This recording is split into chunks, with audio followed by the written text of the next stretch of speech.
Después de la insurrección de octubre de 1917, comenzó una guerra civil que duró 4 años y medio, hasta mediados de 1922. En esa guerra, Trotsky cumplió un papel decisivo. Él fue el fundador, el organizador y el principal jefe militar del Ejército Rojo.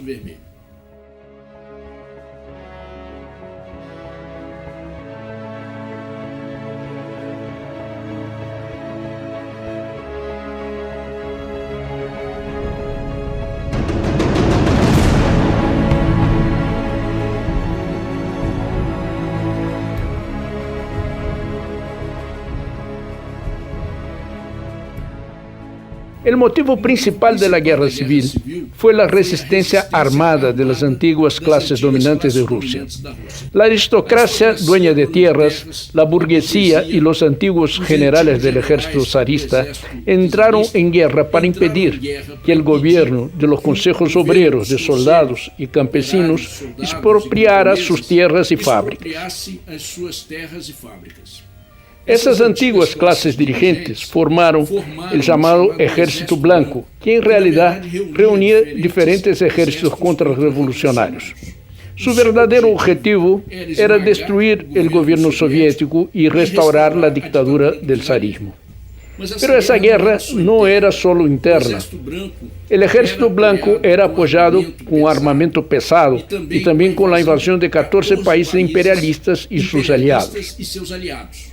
La agresión imperialista comenzó con la invasión del territorio ruso por el ejército alemán, que ocupó Ucrania, Lituania, Estonia y todo el oeste de Rusia. La invasión alemana forzó al gobierno bolchevique a firmar el Tratado de Paz de Brest-Litovsk, donde Rusia perdió todo el territorio ocupado, que significaba el 27% de las tierras cultivables, y el 75% de la producción siderúrgica del país. En los primeros meses después de la Revolución de Octubre, hubo una guerra civil latente, con pequeñas escaramuzas. Por ejemplo, el antiguo jefe de gobierno, Kerensky, intentó una contrarrevolución luego de la toma del poder por los bolcheviques, pero fue derrotado. En ese momento, los soviets contaban con una escasa fuerza militar. El antiguo ejército zarista había desaparecido porque sus soldados estaban agotados por su participación en la Primera Guerra Mundial. La mayor parte de los soldados de ese ejército era formada por campesinos que querían volver a sus tierras y cultivar sus campos, y hicieron exactamente eso. Entre las pocas tropas con las que el ejército contaba, estaba principalmente la Guardia Roja, que estaba formada por obreros voluntarios y reunía 4.000 hombres en Petrogrado y 3.000 en Moscú. Además, había un regimiento de tiradores letones fiel a los soviets. En enero de 1918, el gobierno bolchevique decretó la formación del Ejército de Obreros y Campesinos. Y en abril, Trotsky fue nombrado comisario de guerra y comenzó a formar el Ejército Rojo. Las líneas generales trazadas por Trotsky para la organización del Ejército Rojo fueron 4. La primera era la instrucción militar obligatoria para toda la población. La segunda, la formación de cuadros militares entre los combatientes. La tercera fue el aprovechamiento de especialistas militares, o sea, los antiguos oficiales del ejército zarista. Y por último, la creación de la función de comisario político o comisario de guerra, que en general eran militantes del partido bolchevique. La utilización de los antiguos oficiales del ejército zarista fue polémica. Había mucha resistencia, incluso o principalmente, entre los cuadros del partido bolchevique. Trotsky explicaba que la revolución socialista tenía que construir la nueva sociedad, utilizando la cultura y la técnica las más avanzadas de la antigua sociedad capitalista. En el terreno militar, eso no podía ser diferente. En el inicio, el cuadro de oficiales del Ejército Rojo estaba formado por el 70% de antiguos oficiales del antiguo ejército zarista. Y en el final de la guerra, eso cambió. Y los oficiales zaristas fueron reducidos al 30% del cuadro de oficiales del Ejército Rojo.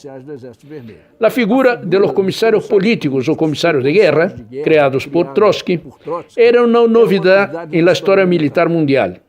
Esos comisarios, que en general eran cuadros políticos del partido bolchevique, asumían tareas político-militares y tenían como principal función el control del cumplimiento de las órdenes por los especialistas militares. La primera convocatoria para ese ejército, que aún era voluntario, fue para los militantes del partido bolchevique y para los soviets. El ejército se organizó en varios círculos que tenían el mismo centro. Había un fuerte núcleo formado por los militantes comunistas. En el círculo siguiente estaban los obreros de Moscú y de Petrogrado. Y finalmente, en un círculo externo, venía la gran masa campesina que fue alistada ya posteriormente.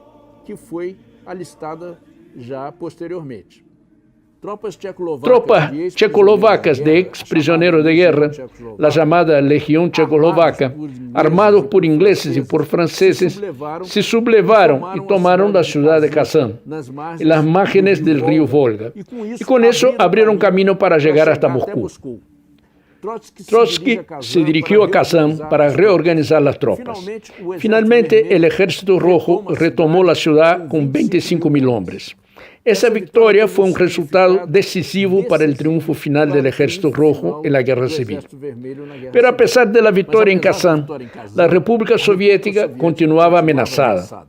3 ejércitos comandados por antiguos oficiales del ejército zarista amenazaban directamente la revolución. El almirante Kolchak organizó un ejército en el este que ocupó gran parte de Siberia. El general Denikin formó un gran ejército en el sur. Y en la región noroeste, el general Yudenich organizó otro ejército que amenazaba directamente a Petrogrado, la capital de la revolución. Por otro lado, los países imperialistas y sus aliados se unieron contra los bolcheviques y directamente invadieron el territorio ruso. Inglaterra y Francia invadieron el territorio soviético por el norte, en las ciudades de Murmansk y Arcángel. Japón invadió y ocupó la ciudad de Vladivostok y la región próxima que quedaba en el extremo este del territorio ruso. En esa misma región intervinieron tropas de Estados Unidos. Más tarde, también Polonia invadió el territorio soviético y por fin Estonia, Letonia, Lituania, Finlandia, Italia, Grecia, Turquía y Rumanía también apoyaron a los ejércitos blancos en diferentes momentos de la guerra civil.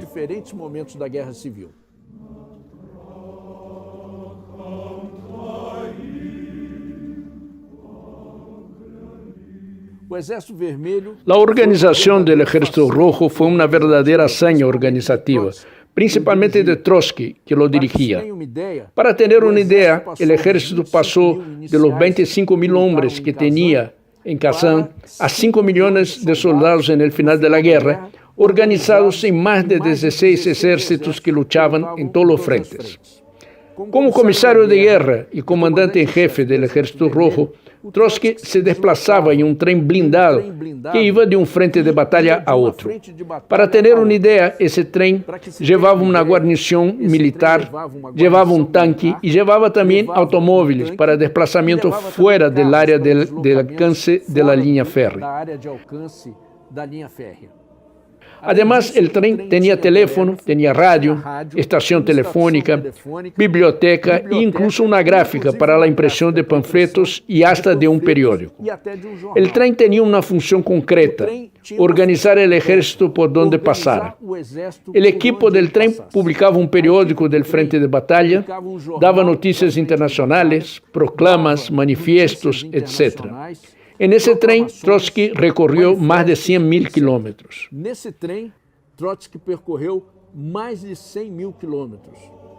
Hacia finales de 1919, Moscú y principalmente Petrogrado estuvieron a punto de caer en manos de los ejércitos blancos.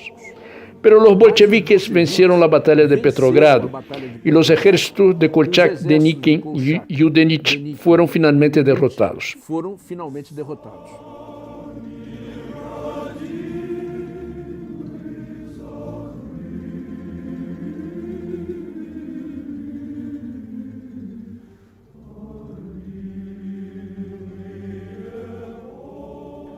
La guerra civil aún continuó durante 2 años más, pero los bolcheviques ya enfrentaban a los ejércitos blancos más débiles que los anteriores.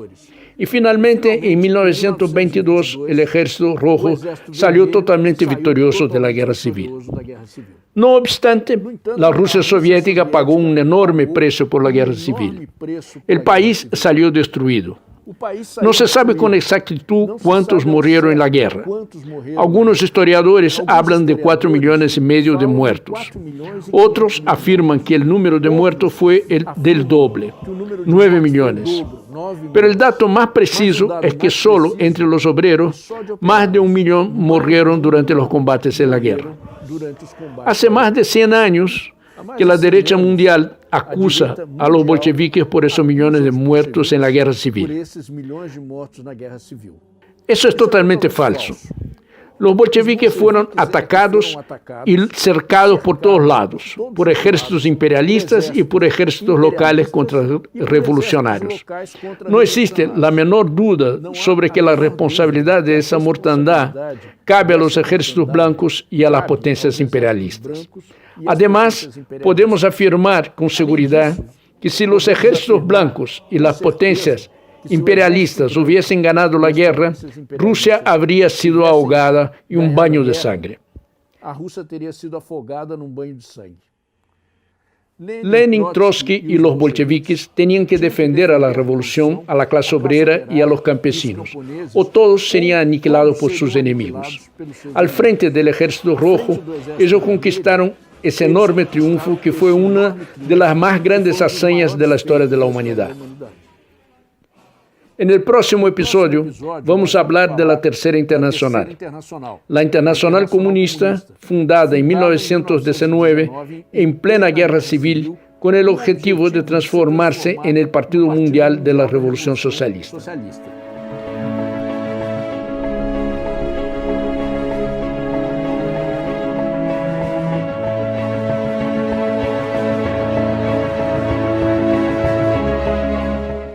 Si usted aún no vio los vídeos anteriores, entre en el canal de Marxismo Vivo, asista los episodios, comparta e inscríbase. Compartilhe e se inscreva.